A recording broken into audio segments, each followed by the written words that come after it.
Hello friends, स्वागत है हमारे आज के वीडियो में जहां पर हम यूट्यूब के न्यू मोनेटाइजेशन पॉलिसी के बारे में बात करेंगे। और ये जो न्यूज़ है वो द हिंदू में देखा गया। तो चलिए सबसे पहले जानते हैं कि YPP यानी यूट्यूब पार्टनर प्रोग्राम पॉलिसी क्या है। यूट्यूबर्स को अपने चैनल को पार्टनर प्रोग्राम के लिए अप्लाई करने के योग्य बनाने के लिए 500 सब्सक्राइबर्स की ज़रूरत होती है और 1000 सब्सक्राइबर्स होने के बाद पार्टनर्स एड रेवेन्यू अनलॉक कर सकते हैं और वीडियो में जो भी एड्स दिखाए जाते हैं उनसे इनकम भी शुरू कर सकते हैं।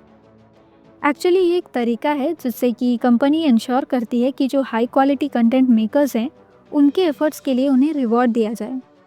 वैसे यूट्यूब पार्टनर के रूप में कंटेंट से कमाई करने के काफ़ी तरीके हैं जिनमें कई एलिजिबिलिटी रिक्वायरमेंट्स तो होती है, साथ में रेस्ट्रिक्शंस भी शामिल हैं। जैसे अगर कुछ स्ट्रैटेजीज़ की हम बात करें तो वो है advertisements, YouTube premium, channel membership, ETC। आगे देखिए, मोनेटाइजेशन जो है वो क्रिएटर्स के लिए एक सीरियस मैटर है, स्पेशली उनके लिए जो एक हाई क्वालिटी वीडियोस को इनकम का एक सोर्स मानते हैं। वैसे यूट्यूब ने 2021 से 23 तक क्रिएटर्स, आर्टिस्ट और मीडिया कंपनीज को अराउंड $70 बिलियन से ज़्यादा पे किया है। इसी के साथ यूट्यूब के मोनेटाइजेशन हिस्ट्री के बारे में भी जान लेते हैं। तो इसका जो तरीका है वो डेवलप होते जा रहा है। ये उन प्लेटफॉर्म के एफर्ट्स को दिखाती है जो कंटेंट व्यूअर्स के लिए अट्रैक्टिव बन सके। 2016 की बात करें तो उस टाइम रूल्स काफ़ी ज़्यादा लिमिटेड थे, जैसे कि चैनल्स वगैरह जो भी हम बनाते हैं तो उसमें ऐसा कुछ रूल था ही नहीं कि इतने सब्सक्राइबर या फिर इतने वॉच आवर की ज़रूरत है तब जाके आपका चैनल मोनेटाइज होगा।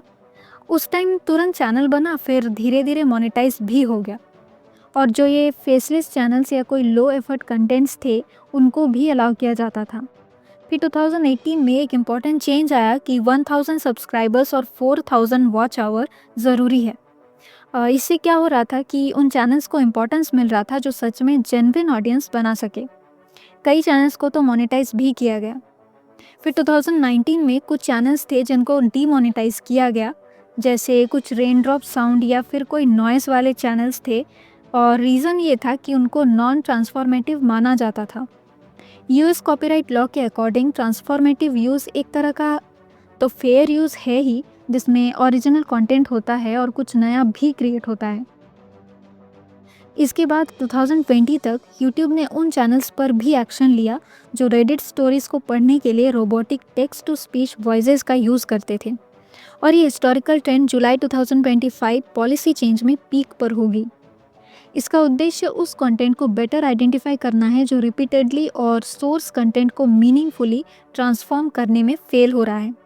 ये एक सुधार है जो ऐसे कंटेंट को हटाना चाहता है जिसे व्यूअर्स स्पैम मानते हैं, और ये स्टेप उन चैनल्स को टारगेट करता है जो AI जनरेटेड वीडियोस अपलोड करते हैं। इसके बाद ये पूछा जा रहा है कि क्या यूट्यूब जनरेटिव AI कंटेंट पर बैन लगा रहा है। वैसे अभी तक तो ये क्लियर नहीं है कि ऐसे कंटेंट के अगेंस्ट एक्शन लिया जाए या फिर नहीं, लेकिन विजुअल, वॉइस ओवर और आर्ट जैसे कंटेंट्स का यूज़ अब लीगल सवाल उठाता है कि क्या यूट्यूब ऐसे यूज़र्स को कंटेंट से पैसे कमाने की एबिलिटी प्रोवाइड कर रहा है जिस पर कॉपीराइट या केस हो सकता है। यूट्यूब का इस पर कहना है कि वो अपने पार्टनर प्रोग्राम के तहत हमेशा क्रिएटर्स से मोनेटाइजेशन के लिए original and authentic content upload करने का एक्सपेक्टेशन रखता है। रिपीटेड कंटेंट के बारे में कुछ कहा तो नहीं, लेकिन ऐसे वीडियोस को बैन करने को लेकर भी कुछ मेंशन नहीं है। वैसे तो ये जो जेन्युइन कंटेंट क्रिएटर्स हैं जो ओरिजिनल वीडियोस प्रोवाइड करते हैं उन्हें अपडेट से कोई भी मतलब नहीं होना चाहिए, लेकिन जो सिर्फ सब्सक्राइबर्स और व्यूज़ बढ़ाने के लिए AI टूल से बनाए गए लो क्वालिटी वीडियोस को आगे बढ़ा रहे हैं उन्हें फ्यूचर में शायद इन्वेस्टिगेशन का सामना करना पड़ सकता है। अब बात करते हैं कि यूट्यूब की न्यू पॉलिसी कंटेंट क्रिएटर्स को कैसे अफेक्ट करती है। कंटेंट क्रिएटर्स के लिए ये चेंज ओरिजिनलिटी और ट्रांसफॉर्मेटिव कामों के बढ़ते इंपॉर्टेंस को अंडरलाइन करता है। ऐसे चैनल जो बिना किसी पर्सपेक्टिव कमेंट के सिर्फ कंटेंट को एक करते हैं उनको डीमोनेटाइजेशन का हाई रिस्क होता है। तो क्रिएटर्स को अब ओरिजिनल और ऑथेंटिक वीडियोस पर फोकस करना है जहां एक यूनिक वॉइस और पर्सनालिटी स्थापित हो सके। उनके लिए इम्पॉर्टेंट बात यह है कि अपने कंटेंट का यूज़ स्टोरी टेलिंग, एनालिसिस या एक यूनिक अट्रैक्टिव पर्सपेक्टिव प्रोवाइड करने के लिए करें। यूट्यूब के पर्सपेक्टिव से ये न्यू मोनेटाइजेशन पॉलिसी प्लेटफॉर्म के ओवरऑल क्वालिटी और इंटीग्रिटी को बेटर बनाने के लिए एक स्ट्रैटेजिक स्टेप है। लो एफर्ट, रिपीटेड और स्पैम कंटेंट्स को फिल्टर करके यूट्यूब का एम यूजर्स को अपने प्लेटफॉर्म पर वापस लाना है, जिससे वे साइट पर ज़्यादा टाइम स्पेंड करने के लिए इनकरेज रहें। हायर क्वालिटी कंटेंट न सिर्फ एडवर्टाइजर्स के लिए प्लेटफॉर्म को अट्रैक्टिव बनाती है, बल्कि इसका यूज़ इसे अल्फ़ाबेट द्वारा अपने जेमिनी एआई मॉडल्स को यूज़ करने के लिए भी किया जा सकता है।